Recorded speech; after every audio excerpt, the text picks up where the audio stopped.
como lo he hecho también al comienzo del año pasado, quiero agradecer a todos los pastores que a lo largo y a lo ancho de la Argentina han tomado la palabra que desde esta casa proclamamos al comienzo de cada año, la pasan en cultos especiales a sus congregaciones o en otros casos la hacen circular a través de internet. Gracias, queridos pastores, por la confianza. También pastores en otras partes del mundo que también han hecho lo propio.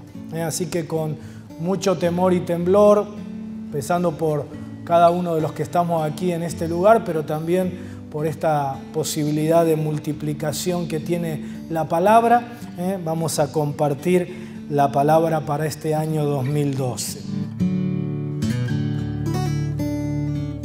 La palabra que Dios me dio para este año 2012 es Daniel 11:32. Dice en la versión de la Biblia al día: los que conocen a su Dios serán fuertes y harán grandes cosas. ¿Querés repetirla conmigo? Los que conocen a su Dios serán fuertes y harán grandes cosas. Quiero que tomes esta palabra como una palabra directriz para este año en tu vida. Los que conocen a su Dios serán fuertes y harán grandes cosas. Es decir, yo que conozco a mi Dios seré fuerte y haré grandes cosas. Decí conmigo: yo que conozco a mi Dios seré fuerte y haré grandes cosas. A medida que desarrolle la palabra, probablemente la iré leyendo en otras versiones, porque las distintas traducciones nos pueden enriquecer, no solo en el mensaje de hoy, sino cuando vuelva a esta palabra a lo largo del año. Felicito a aquellos, por ejemplo, como los jóvenes de nuestra iglesia, que a lo largo de todo el año, con sus líderes, Javier y Lucía y el resto del liderazgo del grupo juvenil, una y otra vez volvieron a lo largo del año a la palabra que fue directriz para este año 2011 que terminamos. Es tu amor que me hace revivir, es tu amor que me enseña a ser feliz. Este capítulo 11 de Daniel, en el que encontramos este versículo 32, relata los acontecimientos bélicos, políticos que sucedieron en el mundo después de la muerte de Alejandro Magno. Esa muerte está indicada allí en los versículos 3 y 4 para los que están tomando nota del capítulo 11. El gran imperio que Alejandro Magno logró conquistar cuando él muere, a su temprana muerte, murió muy joven, se dividió en manos de sus generales en 4 grandes reinos.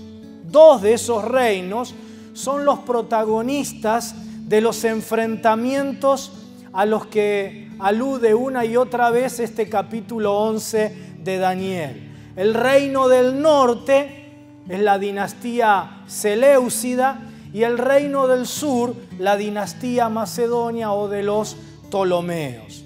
Estos enfrentamientos entre el reino del norte,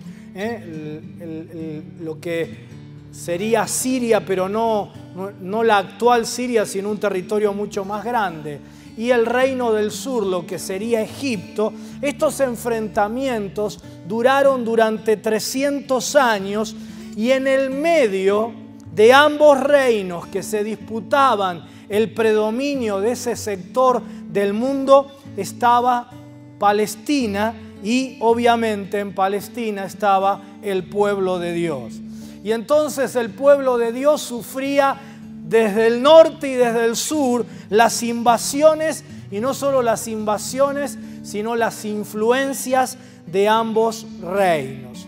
Siempre el pueblo de Dios en permanente tensión entre los deseos de dominio de ambos reinos. Como ustedes pueden ver, ¿sí?, el punto de vista desde donde estos enfrentamientos entre norte y sur se analizan es el punto de vista del pueblo de Dios. ¿sí? Contrariamente a otras interpretaciones de la historia, la revelación bíblica, la revelación de la palabra de Dios, contempla al pueblo de Dios como el punto central y clave de la historia. La dinastía macedonia o reino del sur gobernaba en Egipto, con la dinastía de los Ptolomeos, mientras que el rey del norte, Seleuco, controlaba Siria. Pero el peor momento de ese periodo de la historia fue el que está descrito a partir del versículo 21 de este capítulo 11. Es el momento en el que Antíoco IV, llamado Epífanes, llegó al trono en el año más o menos 175 a.C.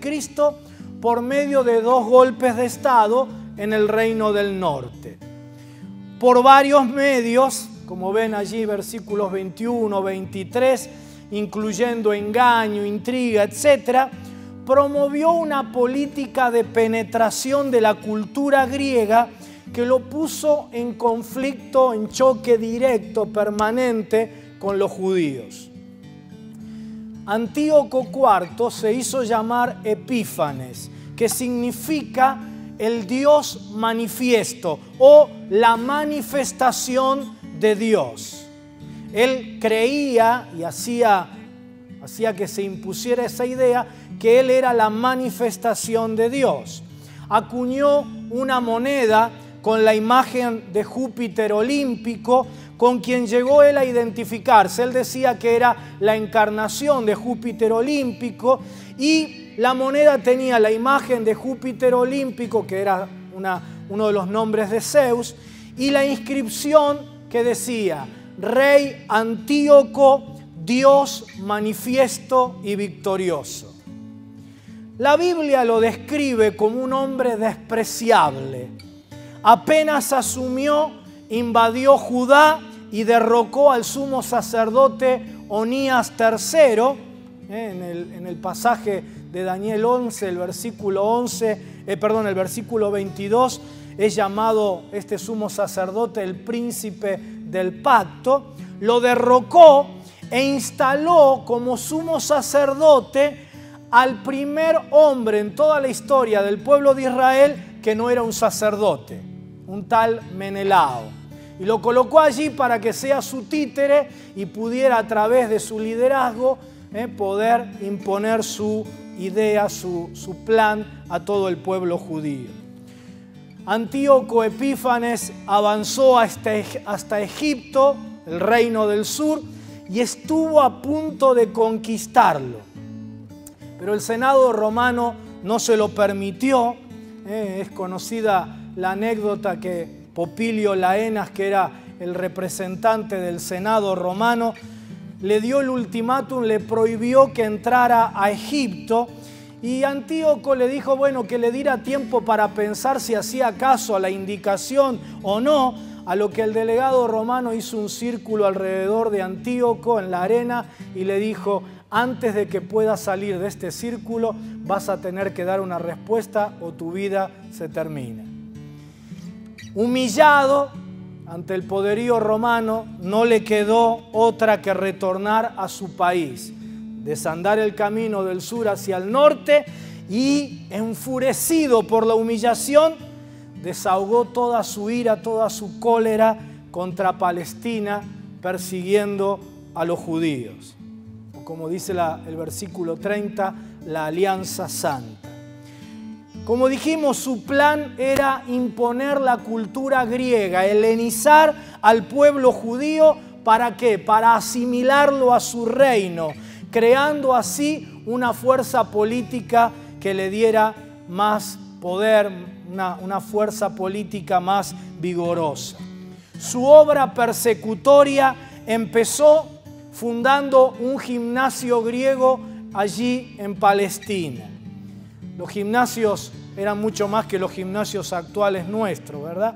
La palabra gim en griego significa desnudo, porque allí se practicaba desnudo. Y al instalar ese gimnasio permitió la desnudez del cuerpo en aquella época, cosa que estaba completamente prohibida, era un escándalo para los judíos. Pero no solo hizo eso, prohibió la circuncisión masculina. Ustedes saben que la señal del pacto del pueblo judío con su Dios era precisamente la circuncisión de los varones. Antíoco Epífanes prohibió la circuncisión, prohibió la celebración del sábado, prohibió la celebración de las fiestas judías, hizo cesar el sacrificio continuo en el templo de Jerusalén y, como si fuera poco, culminó todo esto con la profanación del templo, colocando en el altar un ídolo de Júpiter olímpico y, lo que fue terrible, sacrificando cerdos en el altar del templo de Jerusalén. Como ustedes saben, el cerdo era el animal impuro, sigue siéndolo para el pueblo judío. A esto la Biblia lo llama, todo este paquete de cosas lo llama la abominación desoladora. Destruyó el muro o la colina fortificada sobre la que se asentaba el templo. Logró que a través de este sumo sacerdote que él había puesto, Menelao, otros judíos apóstatas se sumaran a este plan de penetración cultural para poder recibir beneficios del reino del norte. Y esto culminó con una masacre de miles de judíos en Jerusalén. Pero como dice el versículo 32, que nos servirá de guía este año, mientras yo les leí nada más que la segunda parte, que va a ser la guía de nuestro año. La primera parte dice que muchos judíos violaron el pacto con su Dios, pero los que conocen a Dios se hicieron fuertes, se hicieron grandes cosas para el Señor. Pero muchos judíos violaron el pacto con el verdadero Dios para asimilarse a esta penetración cultural contraria a la alianza con el Señor. Sin embargo, otra parte del pueblo de Dios, los que verdaderamente conocían a Dios y tenían una relación con Él, reaccionaron con firmeza. Fue así que una familia, la familia de los Macabeos, se levantaron contra Antíoco Epífanes y lideraron a los judíos, logrando recuperar Jerusalén, logrando conseguir la libertad religiosa, limpiaron el templo, lo volvieron a consagrar a Dios y finalmente obtuvieron la independencia política y Antíoco Epífanes termina muerto en Babilonia. Los últimos versículos del capítulo 11 hacen referencia al anticristo. Y esta es una referencia que señala hacia la experiencia del pueblo de Dios, no solamente durante el tiempo de Antíoco Epífanes, sino más allá, permanentemente. Sin descartar que la figura del anticristo pueda encarnarse en una persona en el final de los tiempos, el anticristo es un sistema contrario a Dios y que se levanta en diferentes épocas de la historia con valores, con ideas contrarios a nuestro Dios. Y con el fuerte intento de imponer ese sistema sobre el mundo y sobre la realidad. Su intención, la intención del anticristo, es permear la realidad con una visión anticristiana, como diría el Salmo 2, anti el ungido, el Mesías Jesucristo, y anti el pueblo de Dios. Por eso la profecía de Daniel tiene una aplicación para cualquier momento de la historia, además de la aplicación para los tiempos finales. Por eso el apóstol San Juan en su primera carta nos habla de muchos anticristos. Primera carta de Juan, capítulo 2, 18. El espíritu del anticristo, queridos hermanos, tiene varias características. La primera es la obtención y el uso de un poder casi absoluto. Y con ese poderío intentar imponer esa ideología contraria a Dios sobre toda la gente. En el pasado era el poderío de un rey como Antíoco Epífanes, pero hoy, además del proyecto político, del poderío político, puede ser también el poder de los medios de comunicación, el poder de la información y sobre todas las cosas, el poder de los grandes concentradores de riquezas, lo que hoy llamamos el poderío del mercado. La segunda característica, la primera es obtener y usar un poder casi absoluto para imponerse. La segunda característica es que ese poderío se levanta contra Dios, se levanta contra su ungido, el Mesías, y se levanta contra su pueblo. La tercera característica es que se levanta a sí mismo como absoluto, es decir, tiene la pretensión de ser casi divino, de captar la adoración.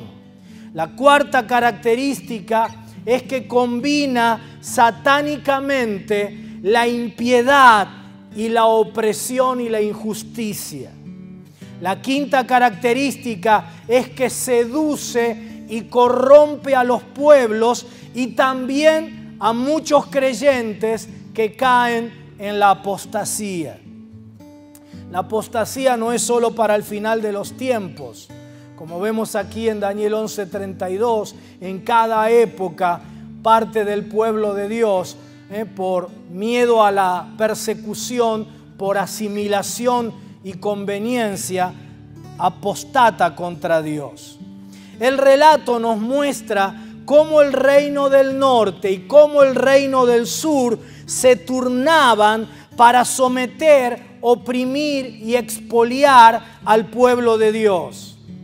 Pero quiero decirte en este primer día del año que la disputa del reino del norte y del sur por el mundo conocido, victimizando al pueblo de Dios, es una historia permanente. Es la tensión permanente en la que vive el pueblo de Dios en la historia. El pueblo de Dios siempre vive entre dos presiones. Por un lado, la oposición y persecución. Por otro lado, la asimilación cultural. Por un lado, el intento permanente de desacralizar, de descristianizar. Y por el otro lado, una espiritualidad cada vez más fuerte, pero una espiritualidad sin Dios. Estamos en Argentina entre estas dos grandes presiones. Por un lado, la presión de desacralizar la realidad, de descristianizar, una perspectiva de la realidad absolutamente secularizante, materialista, que combate abiertamente todo lo religioso, valores, símbolos, principios, prácticas. Esta presión no son solamente intentos aislados de algunos, sino que hay un plan establecido. Lo que los medios de comunicación promueven, lo que algunas corrientes educativas pretenden instalar en la formación de las nuevas generaciones, lo que algunos sectores de la intelectualidad escriben, la militancia de algunas corrientes que se autodenominan progresistas, las leyes y proyectos de leyes que se presentan apuntan en esta dirección. A combatir cualquier principio, cualquier valor, cualquier práctica que tenga que ver con lo sagrado, con lo religioso. Un proyecto de descristianización. La intención es la profundización de un proceso de materialismo, de secularización absoluta de la sociedad. Por un lado, Reino del Norte. Por el otro lado, Reino del Sur. La presión de una espiritualidad sin Dios, sin normas, con un gran panteón de dioses. Creemos en todo, pero que finalmente todos esos dioses remiten al mismo Dios, el Dios del yo. Una religiosidad egocéntrica, libertina, hedonista, sin normas, anómica, sincretista, todo mezclado. El crecimiento en la Argentina de los cultos al Gauchito Gil, a San Expedito, el auge de Claudio María Domínguez, son algunas de las manifestaciones argentinas del Reino del Sur, de una espiritualidad sin Dios. Esto no es algo de religiosidad popular. Pudimos ver en la jura del gabinete del gobernador de la provincia de Buenos Aires, gente, ministros del nuevo gabinete, jurando por el Gauchito Gil, jurando por el indio Andresito, jurando por muertos como los antepasados. Una espiritualidad sin Dios. Lo que el filósofo norteamericano Paul Feyerabend definió como anything goes, todo vale, todo vale. Antíoco Epífanes representa la primera de las presiones, la visión secularizada, materializada, descristianizada, desacralizada de la vida. Su intención fue limpiar a Israel de todo vestigio de su religiosidad. Dice el versículo 37, del Dios de sus padres no hará caso. Y luego agrega, ni respetará a Dios alguno, porque sobre todo se engrandecerá. Es tratar de erradicar todo lo sagrado de la vida cotidiana con el propósito de que lo único que sea adorado sea ese sistema, ese poderío contrario a Dios y, como vamos a ver, finalmente contrario a la gente. Antíoco prohibió la circuncisión de los varones judíos, que era nada menos que la señal del pacto con Dios. El anticristo del norte, por llamarlo de alguna manera, siempre, continuamente y en el presente entre nosotros también, pretende que hoy en día nosotros tampoco respetemos el pacto con Dios, que nos asimilemos a su visión, que vayamos cediendo terreno.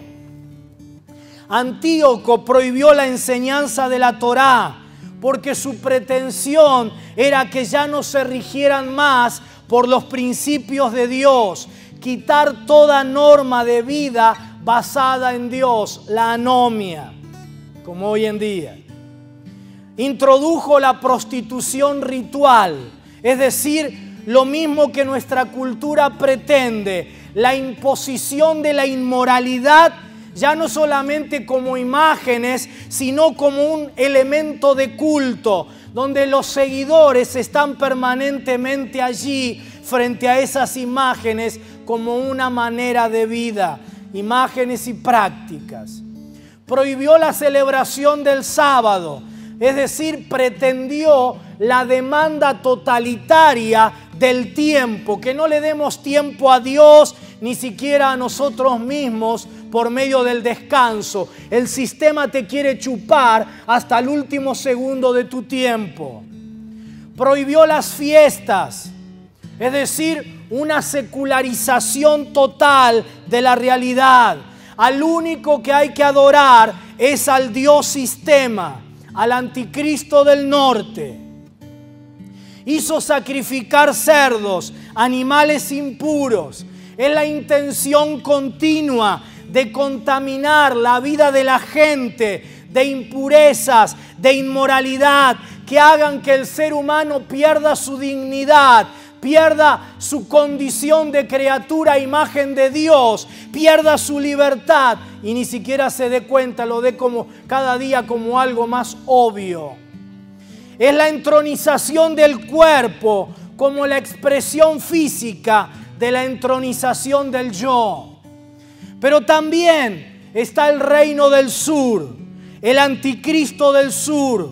Egipto representa la entronización de lo idolátrico, una espiritualidad vaciada, una espiritualidad que adora a las criaturas para no adorar, para no obedecer al Creador. Una espiritualidad basada en el yo, una espiritualidad que confía en todo, que cree en cosas hasta absurdas, menos en Dios. Por eso las plagas contra Egipto, como vimos alguna otra vez, eran golpes contra los dioses. Porque la adoración idolátrica no es solamente un problema religioso, sino que la adoración idolátrica, la idolatría, es la causa que hace que las personas vivan esclavas y vivan bajo opresión y necesidad. El agua del Nilo, convertida en sangre, fue un golpe contra el dios Api, el dios del Nilo, que en lugar de producir, como ellos creían, prosperidad, produjo ruina. La plaga de las ranas, que simbolizan a Ekit, la diosa de la productividad, que lo único que había provocado era enfermedad y extenuación. La plaga de los piojos, provocada por el polvo de la tierra. Como ustedes saben, el polvo de la tierra era considerado sagrado en Egipto, pero lo único que hizo fue provocar malestar y enfermedad en el pueblo. La plaga de moscas. Esta es la primera de las plagas que no sufre Israel, y el Señor les dice que esta distinción que hace es para que vean la diferencia entre los dioses falsos y el verdadero Dios.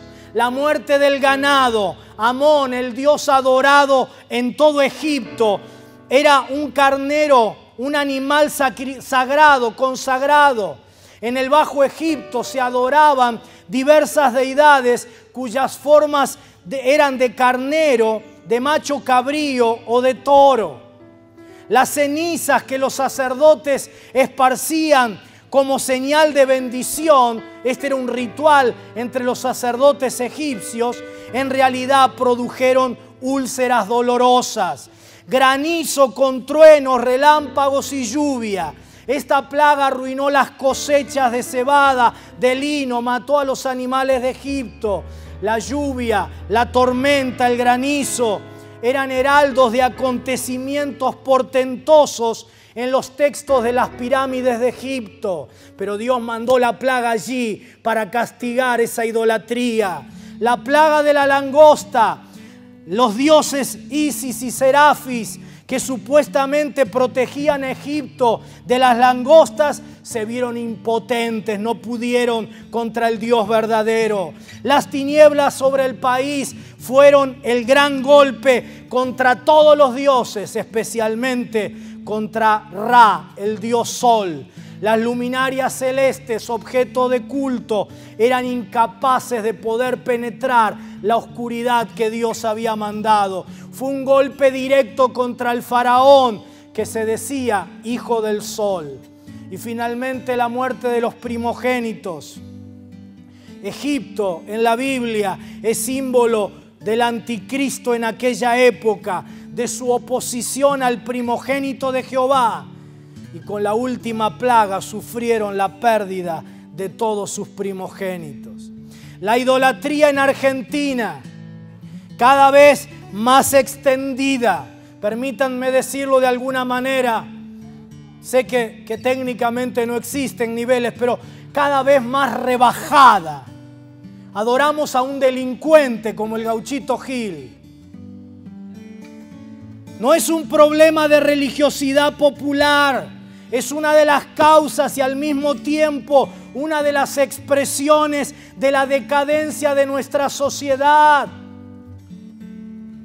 Entre los dos reinos, entre las dos formas de anticristo, El pueblo de Dios siempre experimentando siempre esa tensión, a veces sufriendo y cediendo por persecución, las más de las veces lamentablemente cediendo por asimilación, por fusión, porque no hay diferencia entre creyentes y no creyentes, chupados por la cultura.